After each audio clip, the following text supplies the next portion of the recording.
as with any good story, let's start with the prequel and then go with the sequel. Right, George? Right?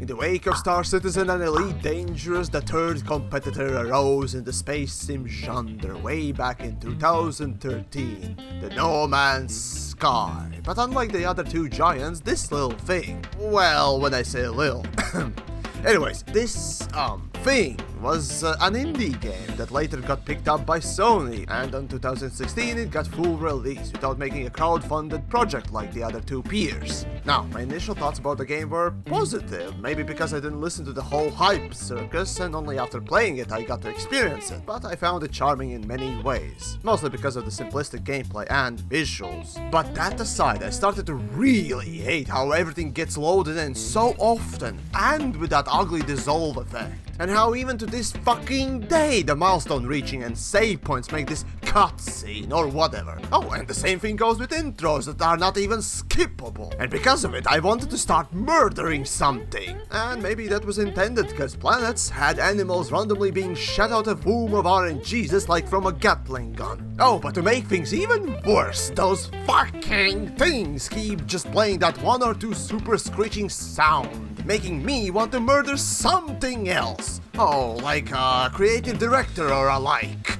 Well, obviously not really, but you get the point. Oh, and the spaceship controls, the aggressive hand-holding of the player, not even letting them go so far as to ram the planet, for fuck's sakes. And all that just reeked of aggressive casualness. And for a PC Master Race member like myself, the console-fied controls and menus and the way things interact are just no, why? I don't want to see that. Oh, and speaking of controls, in the next update, I learned that now, to switch from third to first person and vice versa, you have to use in-game context menu. What the fuck is wrong with you? Why just not map a button for it like every other proper fucking game? Are you worried that consoles don't have enough buttons? Well, then make it optional, how about that?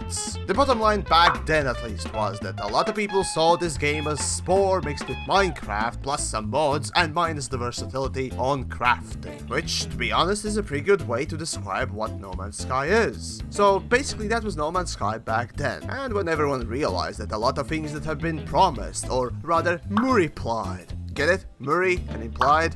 Murray-plied?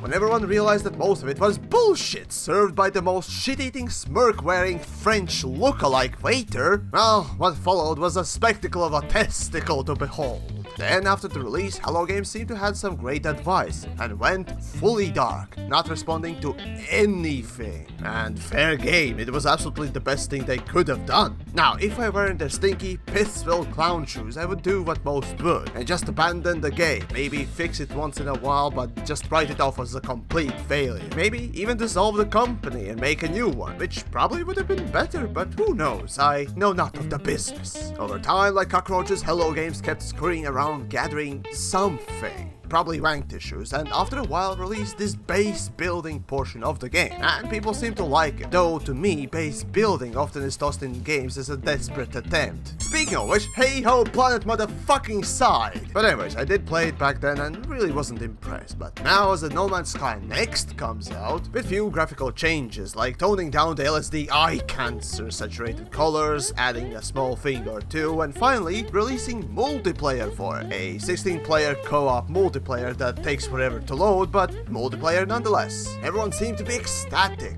Well, ain't that a thing? Even me, who granted still despises the lack of key bindings and graphical settings, can admit it's getting better. Now, unlike a lot of folks going for the extreme ends of the opinion spectrum, like Horror Story civilians after drinking water lead poisoning, I still don't like the game much. Yes, it's relaxing and yes, it's enjoyable, but it's one of those games that in core I don't really care for. Still, what surprises me is the Hello Games' persistence of not letting go, and surprisingly, they got me rooting for them now too. The fact that they kept their heads down and simply didn't give up, releasing update after update of really good stuff, is noteworthy. I like to see that the property that has been, for the lack of a better word, botched anally, still has a chance of redemption. Very few games have managed to pull this off, and to my knowledge, this is the most drastic case of from zero to hero. Still, the past is past and nothing will change that, especially Sean Murray's credibility. But the studio, the hard-working devs, the dedicated creators, I applaud you.